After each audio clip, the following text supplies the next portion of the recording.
अऊज़ु बिल्लाहि मिनश शैतानिर रजीम। बिस्मिल्लाहिर्रहमानिर्रहीम। अल्हम्दुलिल्लाहि वस्सलातु अला अहलिहा अम्मा बअदु। मोहतरम नाज़रीन, अस्सलामु अलैकुम व रहमतुल्लाह।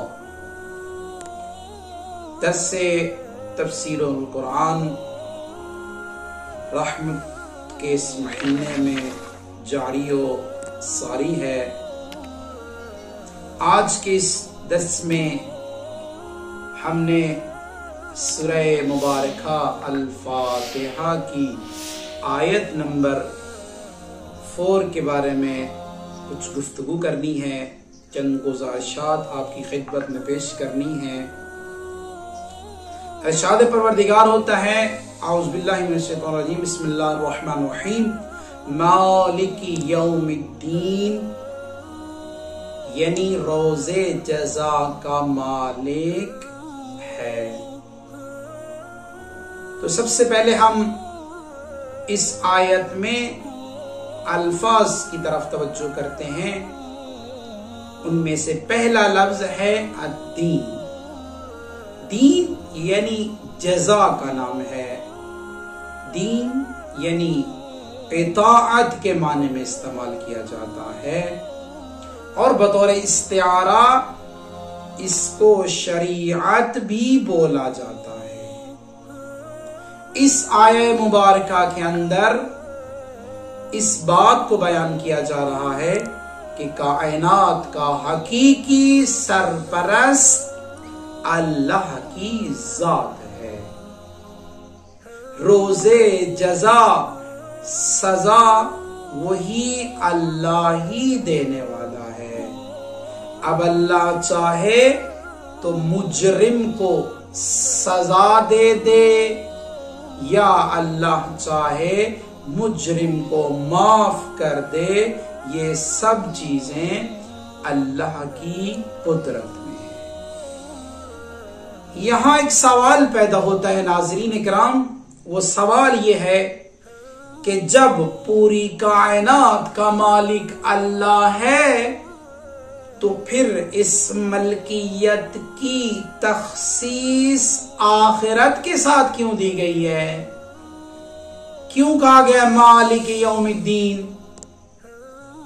तो इसका जवाब इस तरह से देते हैं मुफस्सरीन उलमाए किराम कि अव्वलन पहली बात तो ये है कि दुनिया में मजाजी मालिक मौजूद होते हैं, आखिरत में कोई मजाजी मालिक नहीं होता। सूरह अनफतार के अंदर अल्लाह की जात इरशाद फरमाती, यौम ला तमलिकु नफ्सुन लिनफ्सिन शैआ वल अम्रु यौमइदिन लिल्लाह। उस दिन किसी को किसी के लिए कोई इख्तियार नहीं दिया जाएगा। उस दिन सिर्फ और सिर्फ अल्लाह की बादशाहत होगी, अल्लाह का हुक्म चलेगा।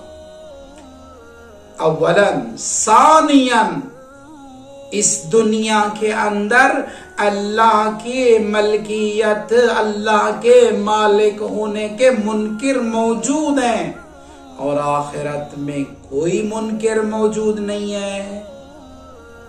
इसी वजह से आखिरत को इख्तिसास दिया गया है।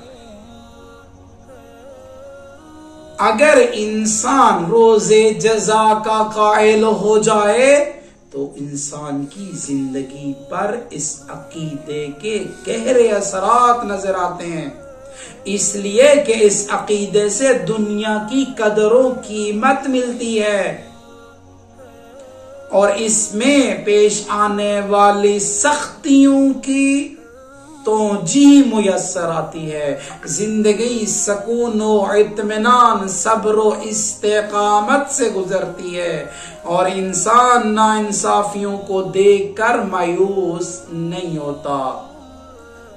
यानी अगर इंसान अकीदाए आखिरत रोज़े जज़ा का कायल हो जाए तो वो फिर मायूस नहीं होता। इमाम ज़ैनुल आबिदीन अलैहिस्सलातु वस्सलाम से रिवायत है, इमाम अलैहिस्सलाम फरमाते हैं, लौ माता मिन बैनल मशरिकी वल मगरिबी लमस्तौहश्तु बअद अन यकूनल कुरआनु माई वकान इज़ा इक़रा मालिक यौमिद्दीन युक़र्रिरुहा हत्ता क़ादा अन यमूता। इमाम अलैहिस्सलाम फरमाते हैं कि अगर मशरिक और मगरिब के दरमियान सब के सब लोग मर जाएं तो मैं वक्त ज़दा नहीं होगा, इसलिए कि मेरे पास कुरान मौजूद है और जब मैं मालिक यौमिद्दीन की तिलावत करता हूं तो मैं इतना तकरार करता कि जैसा कि लगता कि मेरी जान अब अल्लाह के सपुर्द हो गई है। तो इस आये मुबारका का खुलासा कि कयामत का मालिक अल्लाह की जात है और इंसानी और इखलाकी इक़्तिदार का ताल्लुक भी रोज़े जज़ा से है और अल्लाह के यहाँ उखरवी एहतिसाब का अकीदा इंसान को खुद दुनिया में खुद एहतिसाबी पर आमादा करता है। यानी जब इंसान इस बात का कायल हो जाए कि बरोज़े क़यामत उसने हिसाब व किताब देना है तो वो यकीनन इस दुनिया में भी अपना एहतिसाब करेगा कि हाँ मैंने किसी का कुछ देना तो नहीं है। दुआ करते हैं कि परवरदिगार हमें कुरान को सही मानों में पढ़ने और उस पर अमल करने की तौफीक नसीब फरमाए। वस्सलामु अलैकुम व रहमतुल्लाह।